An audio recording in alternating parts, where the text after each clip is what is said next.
अवधूत चिंतन श्री गुरुदेव दत्त.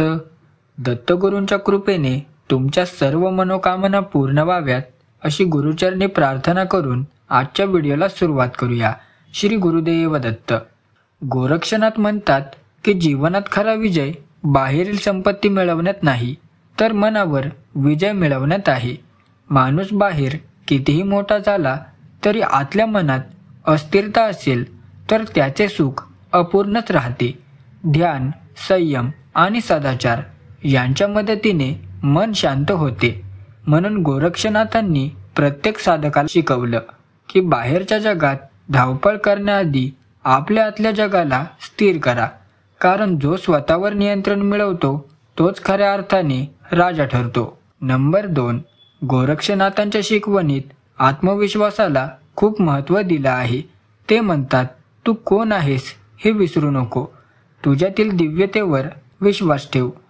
जग आपल्यावर शंका घेतं, पण आपण स्वतःवर शंका घेतली तर प्रगतीचा मार्ग बंद होतो.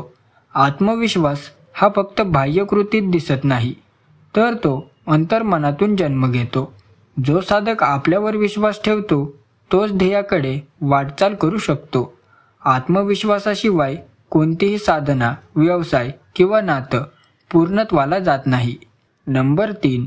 गोरक्षनाथांनी नेहमी शिकवलं की संयमाशिवाय साधक अपूर्ण राहतो. जीवनात आव्हाने, अडचणी, अपयशही येतातच, पण संयमाने त्यांना समोर गेलं तर तीच संकट शक्तीत बदलतात.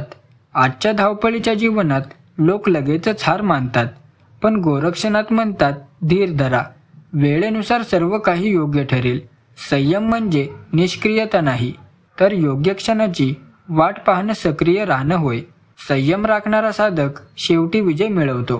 नंबर 4. गुरु गोरक्षनाथांनी शुद्ध आहार आणि शुद्ध विचार यांना मोठं स्थान दिलं. ते सांगतात की जसं अन्न तसंच मन होतं. आपण जे खातो त्याचा परिणाम थेट आपल्या विचारांवर होतो. अन्न साधं, सात्विक आणि पचायला हलकं असेल तर मनही शांत राहतं.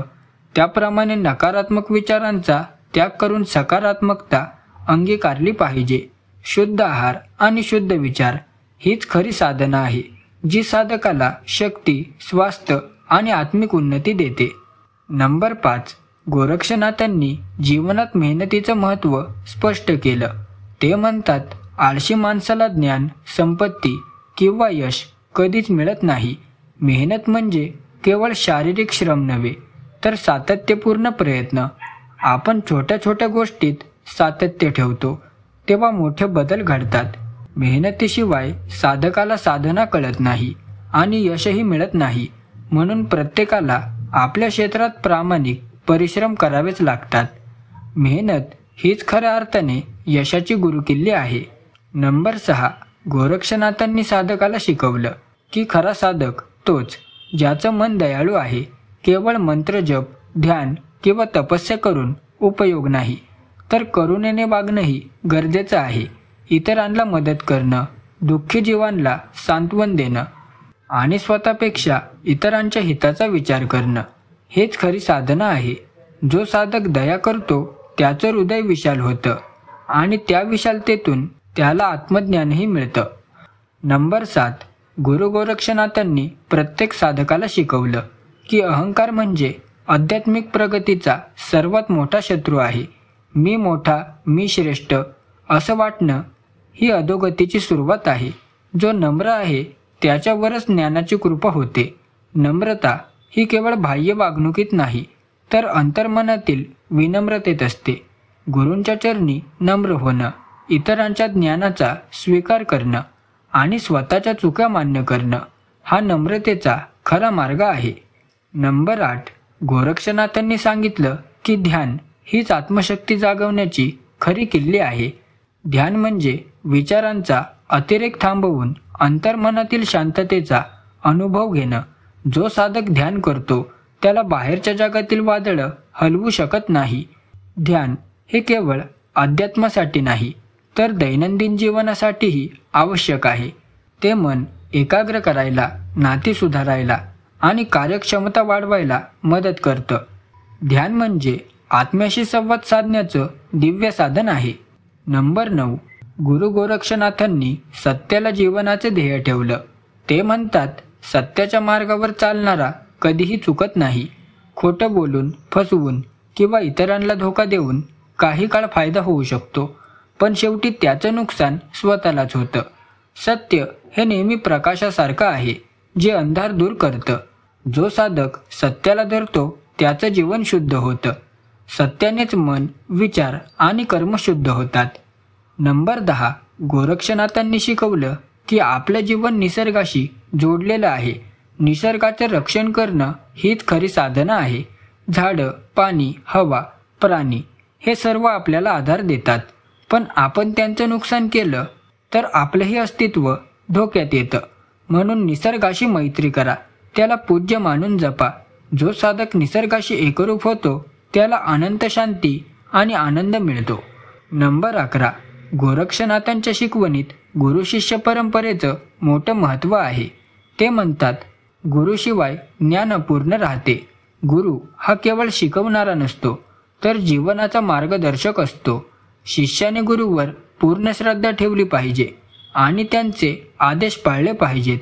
गुरुचा आशीर्वाद हा शिष्याच्या आयुष्यातील अंधार दूर करणारा दीप आहे. म्हणून गोरक्षनाथांनी प्रत्येक साधकाला गुरुभक्ती करण्याचं आवाहन केलं. नंबर 12.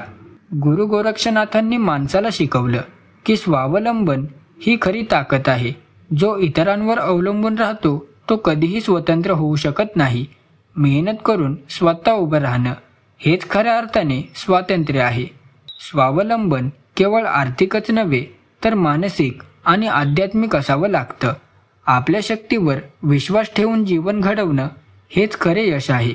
नंबर 13. गोरक्षनाथांनी वेळेचं महत्त्व शिकवलं. ते म्हणतात, वेळ वाया घालवणं म्हणजे जीवन वाया घालवणं. प्रत्येक क्षण हा अमूल्य आहे. साधकाने वेळेचं नियोजन करून उपयोग केला तर जीवन उन्नत होतं.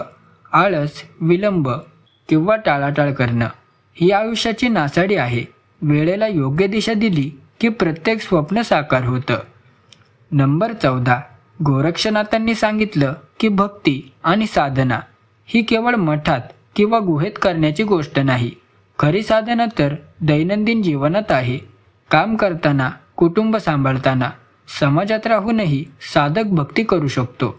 प्रत्येक कृतीत देवत्व पाहणं, प्रत्येक क्षणाला साधनेसारखं जगणं हीच खरी भक्ती आहे. हीच शिकवण जीवनाला समृद्ध करते. नंबर 15. गुरु गोरक्षनाथांनी दिलेला अंतिम उपदेश म्हणजे आत्मज्ञान. ते म्हणतात, स्वतःला जाणलं की सर्व काही मिळालं. बाहेर शोधण्यापेक्षा आत डोकवा, तिथेच सत्य आहे. आत्मज्ञान मिळालं की भीती नाहीशी होते, दुःख दूर होते आणि साधकाला मुक्तीचा अनुभव येतो. जीवनात प्रत्येक समस्या आत्मज्ञानाच्या प्रकाशात क्षुल्लक वाटते. हा उपदेश आयुष्याला खऱ्या अर्थाने बदलून टाकतो.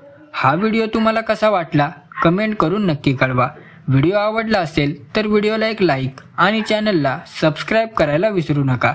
तर चला भेटूया लवकरच पुढच्या व्हिडिओत.